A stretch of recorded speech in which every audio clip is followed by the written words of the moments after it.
आज की जो वीडियो हमारी वो है फर्स्ट ईयर एमबीबीएस से रिलेटेड, क्योंकि जब आपका एडमिशन होता है तो आधा साल तो आपका इसी चीज़ में निकल जाता है, किस तरीके से कवर करना है, कौन सी बुक से पढ़ना है, टाइम कैसे मैनेज करना है। फिर जब मेरा फर्स्ट ईयर था तो उसमें भी आधा साल मैं यही सोचता रहा कौन सी बुक सही है, कौन सी बुक नहीं है सही, टाइम कैसे मैनेज करें। 5 बजे यूनिवर्सिटी से आओ, सो जाओ, उठो, अगले दिन दोबारा यूनिवर्सिटी।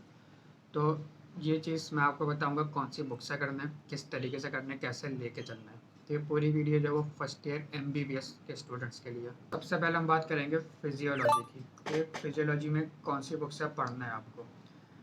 फिजियोलॉजी के लिए एक है गाइटन और दूसरी है फिरदौस। अगर आपके पास गाइटन है और आप उससे पढ़ रहे हो और आपको समझ आ रहा है और आपको कैरी करने में भी ईजी है गाइटन, तो वेल एंड गुड। वरना अगर आपको गाइडन बड़ी लग रही है, क्योंकि मोस्टली बच्चे गाइडन की तरफ नहीं जाते, तो आप ले लें फिरदौस। फिरदौस शॉर्ट बुक है, पर जिनको नहीं आ रही गाइडन समझ या उसमें पढ़ने में मसला हो रहा है तो उनके लिए फिरदौस बेस्ट है। मैंने गाइडन से पढ़ा था, उसके अंदर कॉन्सेप्ट्स अच्छे होते हैं और फिरदौस में ये इतने ज़्यादा कॉन्सेप्ट्स नहीं होते, लेकिन अगर आप फिरदौस से भी कर रहे हो तो आपका पेपर आराम से निकल जाता है। अब सेकंड ये बात, पढ़ना किस तरीके से।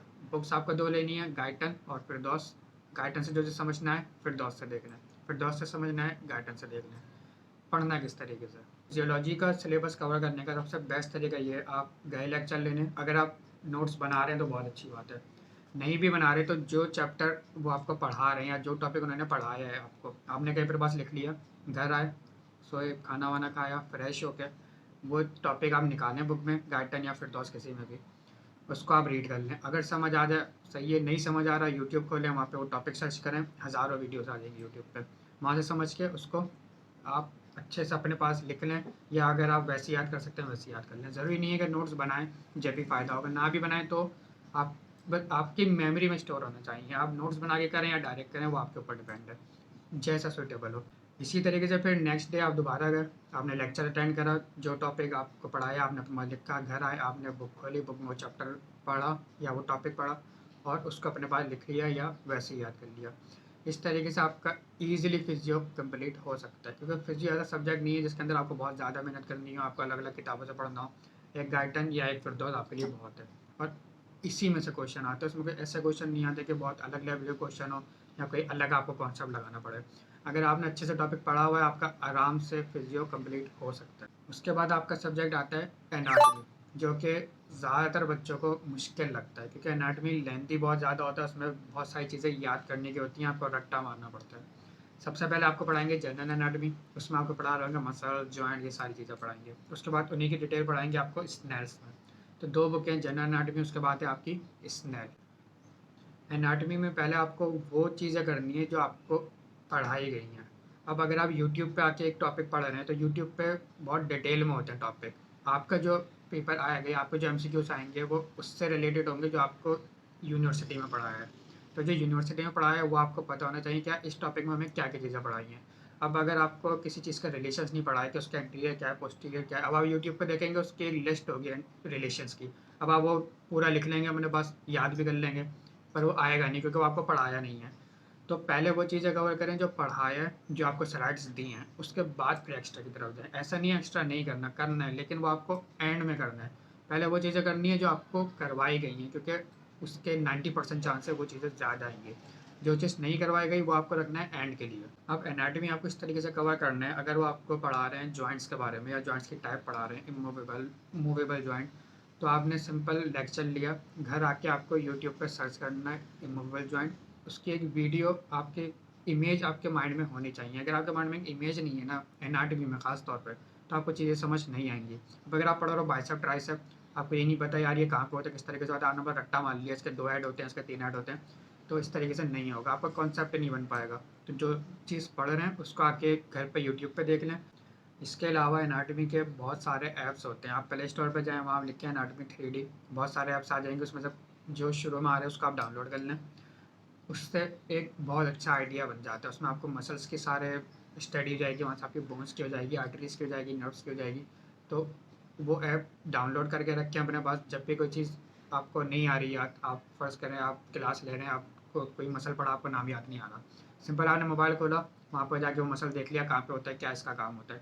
तो ये ऐप डाउनलोड रखें अपने मोबाइल में, इससे बहुत ज़्यादा हेल्प हो जाती है। एनाटमी अगर आप पूरी करना चाहें ना तो एंड में आते-आते आपके पास इतना सिलेबस हो जाता है कि आपको चीज़ें याद ही नहीं हो पाती। तो इसलिए साथ-साथ करते रहें, जो टॉपिक पढ़ाया जा रहा है वो आप घर आके उसको ही हाथ के हाथ कर लें। अगर आप टॉपिक जमा करते रहेंगे तो एक तो सही होगा, अब आपने मसल्स का टॉपिक नहीं करा, वो आपको बहुत पहले पढ़ाया था, आपने कहा यूट्यूब से पढ़ लेंगे। आपने यूट्यूब पर सर्च करा, यूट्यूब पे वो हर बात बताएँगे, आपको एक्स्ट्रा बात भी बता रहे होंगे वो। तो अब वो चीज़ आपके काम की अभी नहीं है, क्योंकि आप अगर पेपर के लिए पढ़ रहे हैं तो जो आपको पढ़ाया गया यूनिवर्सिटी में आपके लिए वो इम्पोर्टेंट था, वो चीज़ इम्पोर्टेंट थी। तो इसलिए जो टॉपिक पढ़ाया जाए उसी को हाथ के याद आके आप कर लो, भले यूट्यूब से करो, लेकिन आपको पता होगा कि हाँ ये क्लास में ये चीज़ पढ़ाई थी, इतना ही करना है इसको। उसके बाद आता है आपका बायोकेमिस्ट्री। अगर आप हमदर्द के हो तो आपको बुक लेने की ज़रूरत नहीं है, क्योंकि आपको जो बायोकेमिस्ट्री पढ़ाई जाएगी फर्स्ट और सेकंड ईयर में वो सिर्फ स्लाइड से पढ़ाई जाएगी और सिर्फ उसी से करना है।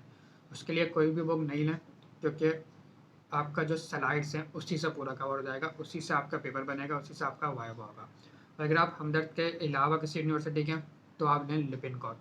बायोकेम में लिपिन कॉट चलती है, उसमें सारी चीज़ें होती हैं। अब स्लाइड से करने में सबसे ज़्यादा मसला बच्चों को यह आता है कि यार स्लाइड्स बहुत ज़्यादा हैं और मोबाइल से पढ़ा नहीं जाता। आप मोबाइल खोलोगे, इंस्टाग्राम पे चले जाओगे, स्नैपचैट पे चले जाओगे।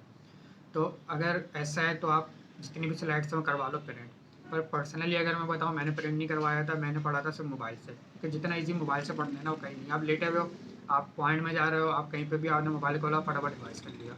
अब अगर आप प्रिंट करवा के रखोगे ना तो आपको अपने साथ से लेके घूमना पड़ेगा, और मोबाइल तो हमेशा ही होता है साथ। तो जब तक आपके मोबाइल में पीडीएफ है तो ये बेस्ट तरीका है पढ़ने का। लेकिन अगर आपका नहीं पढ़ा जा रहा मोबाइल से तो आप प्रिंट करवा लो, ये आपके ऊपर डिपेंड है। बायोकेमिस्ट्री एक वाहिद ऐसा सब्जेक्ट है कि जिसको अगर आप नहीं पढ़ोगे साथ साथ तो बहुत मसला होगा। अगर आप एनाटॉमी फिजियो थोड़े टाइम बाद भी पढ़ रहे हो तो हो जाएगा जैसे तैसे कवर। पर अगर आप बायोकेम कर रहे हो ना और जो मैम ने पढ़ाया है आपको, आपने वो आके 1 या 2 दिन के अंदर नहीं करा तो आप चीज़ें बोलने लगोगे, और वो जो स्लाइड्स में लिखा हुआ है वो फिर आप दोबारा समझना आपके लिए बहुत मुश्किल हो जाता है। तो इसलिए कोई सब्जेक्ट साथ लेके चलें या ना चलें, बायोकेम साथ लेके चलना है।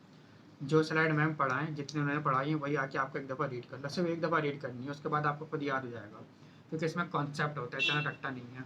कुछ चीज़ें हैं जो एंजाइम्स के नाम वगैरह हैं वो आपको रट्टा मारनी है। तो इस तरीके से आपका बायोकेम ईज़िली कवर हो सकता है। अभी मैं गया था यूनिवर्सिटी तो ज़्यादातर बच्चे यही पूछ रहे थे कि यार किस तरीके से पढ़ना है, डिस्टिंक्शन कैसे आती है। तो डिस्टिंक्शन लेना ना कोई बड़ी बात नहीं है, आप ईज़िली ले सकते हो।